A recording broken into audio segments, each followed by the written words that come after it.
In the African savanna, death assumes many forms. It can arrive on the fangs of a rival predator, in the blind rage of a charging buffalo, or in the slow, merciless grip of a drought that turns the earth to bone. Death here is patient. It knows the land. It has been here longer than anything else, but there is one kind of death that has no face, makes no sound, and takes its time. To anyone watching from a distance, the scene would have looked like an inevitable tragedy.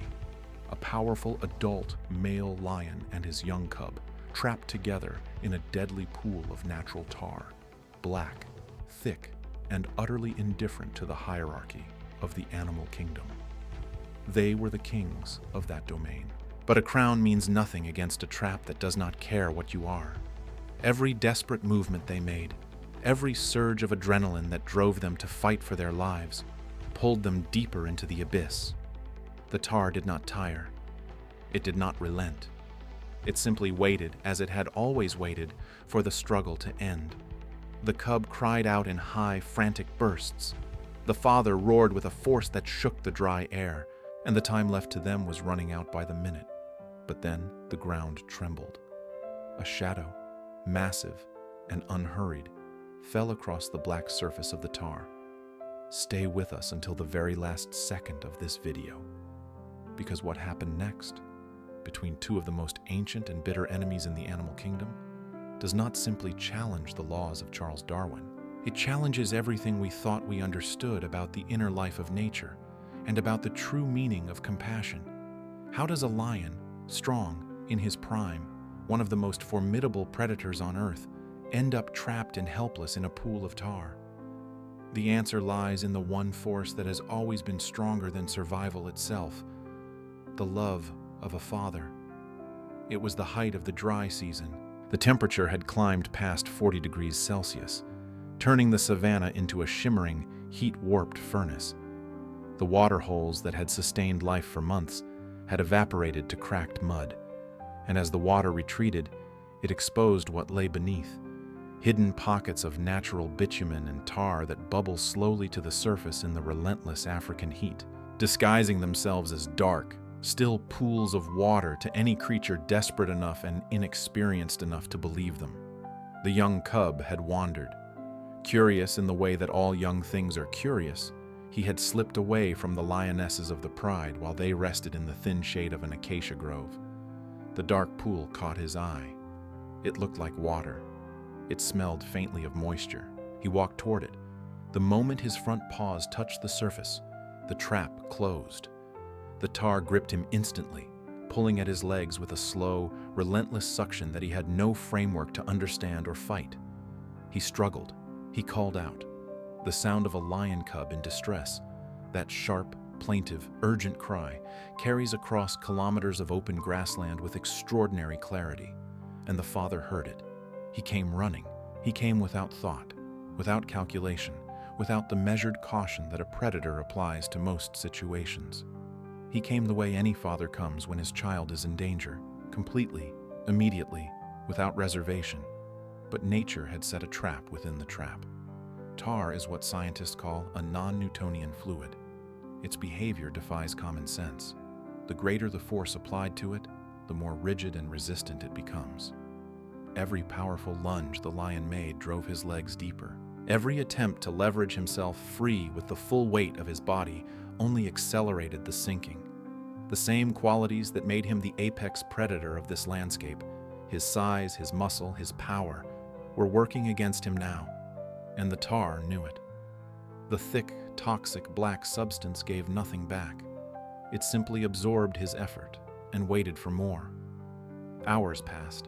The sun, indifferent and enormous, began its slow descent toward the horizon. In the savanna, weakness is an announcement. The smell of tar and exertion and fear carries on the wind, and the scavengers of the African bush have evolved over millions of years to read exactly that kind of message. Vultures materialized in the sky, riding thermals in wide, patient circles, their naked heads tilted downward. In the thorn scrub at the edge of visibility, hyenas had gathered, old enemies of the lion, animals that carry a long, specific memory of every moment a lion has been unable to defend itself. They laughed in the shadows. It is the most unsettling sound in Africa. That laugh, not because it is cruel, but because it is always, always accurate. The hyenas were right on time. The adult lion had stopped fighting. He had made the terrible, precise calculation that exhausting himself entirely would only hasten the end. He had lowered his great head to the surface of the tar and positioned his body over the cub, using the last of his diminishing strength for the one thing that still mattered, keeping the small face of his son above the black surface. Not saving himself, saving the cub, buying him minutes, using the final reserves of a king's body to protect something smaller and more important than himself. It was, in its way, a form of grace. And then the savannah fell quiet. Even the hyenas stopped laughing. Something was coming. You heard it before you saw it. The ground began to vibrate with a slow, rhythmic percussion, each impact separated by just enough time to feel deliberate, like footsteps that had no reason to hurry because the earth itself moved out of their way. A nearby puddle shivered. The dry grass bent. The vultures on the branches shifted their weight nervously. The hyenas scattered without a sound. From the tall brush at the edge of the clearing, moving with the unhurried authority of something that has never, in the entire history of its existence, needed to run from anything, stepped an enormous solitary bull elephant. His tusks swept low and wide. His ears, broad as sails, were spread to their full span. His eyes, dark, deep, and possessed of a quality that primatologists and ethologists have spent decades trying to describe precisely, and that most observers simply call old, swept across the clearing and found the tar pool. He stopped. What passed through the mind of that elephant in the seconds that followed, no human being can claim to know with certainty.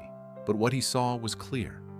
A father and his child, immobilized, exhausted, and dying in a trap, neither of them had the means to escape alone. And here is where the story becomes something more than a wildlife rescue. Here is where it becomes something that forces us to sit with our own assumptions about what nature is and what lives inside it. Because consider what every instinct, every ancestral memory, every biological imperative encoded into the body of that elephant was telling him to do. Lions and elephants are not simply unrelated species sharing the same territory. They are ancient adversaries in the most literal sense. Animals that have hunted and been hunted by each other across millions of years of coevolution. In the darkness of night, prides of lions target elephant calves, working in coordinated, ruthless teams to separate the young from the herd and kill them. Elephants, who possess one of the most sophisticated long-term memories in the animal kingdom, carry the trauma of those losses for decades. They remember the specific lions that have threatened their herds. They recognize individual predators. They have been documented actively seeking out and destroying lion dens when given the opportunity, not out of momentary aggression, but out of a considered, preemptive strategy to protect their family line. For that elephant, to approach a vulnerable lion was not a neutral act. It went against the accumulated experience of his entire life. It went against the memory stored in his cells. If he had simply walked forward and ended what the tar had started, there is not a wildlife biologist alive who would have found it surprising. The elephant stood at the edge of the tar. The lion turned his head, and for a moment, those two sets of ancient eyes met across the short distance of the clearing. The lion let out a sound, low, ragged, barely a growl, and positioned what remained of his body over the cub one more time. He could not run. He could not fight. But he could still cover his son. He waited for the end. It did not come. The elephant moved with a deliberateness that was almost architectural, testing the ground at the edge of the tar with one enormous forefoot, reading the stability of the soil, calculating the margin of safety with the kind of practical intelligence that elephants display consistently and that continues to astonish researchers. He could not afford to slip. An animal of his size, if he lost footing on that surface, would be beyond saving by any force available in that wilderness. He extended his trunk.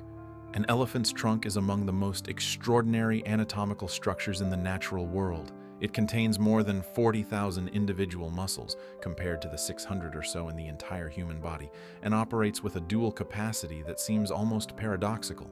Capable of uprooting a tree or lifting a boulder with raw mechanical power, and simultaneously capable of picking a single berry from a branch, or touching the face of a grieving companion with a gentleness that observers have consistently described as tender. It is at once a crane and a hand, a tool of brute force and extraordinary delicacy. The elephant reached first for the cub.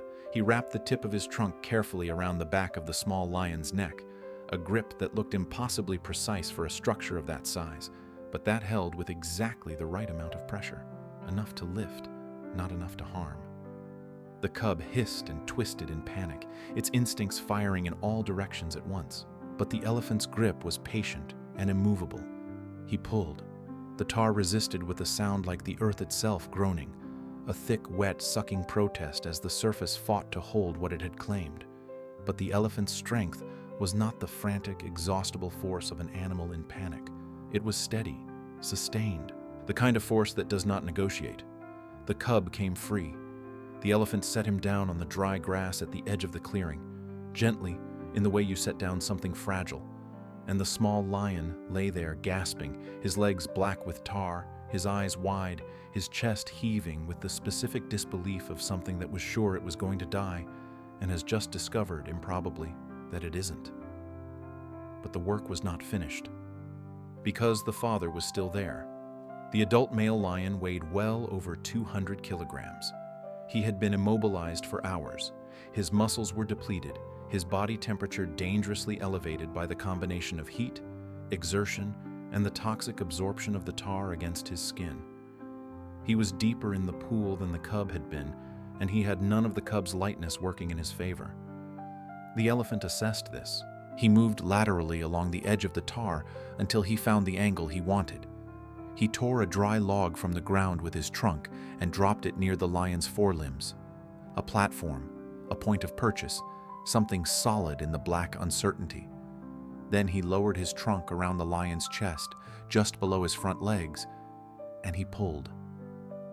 What the lion did in that moment is perhaps the most quietly extraordinary detail in the entire story. He did not bite. He did not claw. He did not fight the grip of his ancient enemy, as every wire of predatory instinct in his body must have been screaming at him to do. Instead, he went still. He surrendered.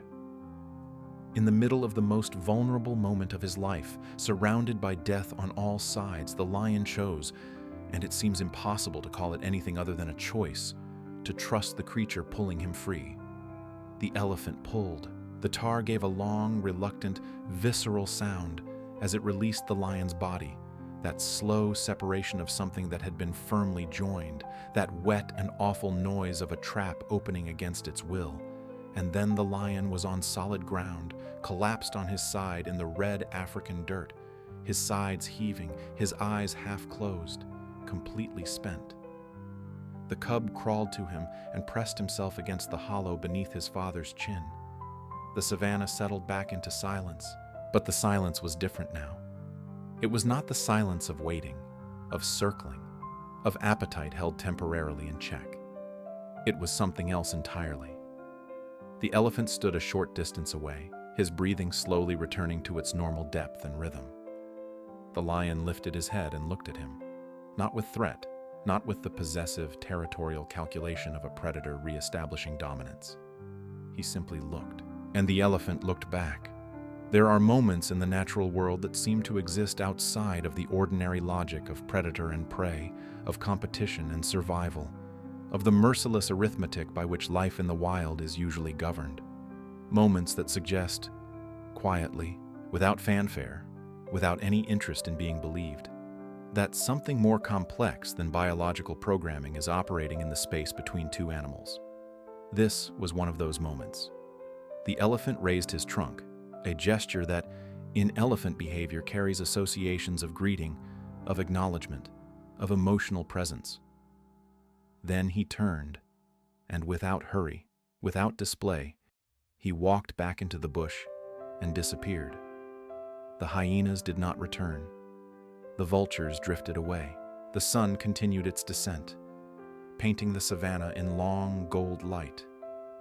The lion lay still for a long time, his cub curled against him, both of them breathing. We look at the natural world, and we see what we expect to see.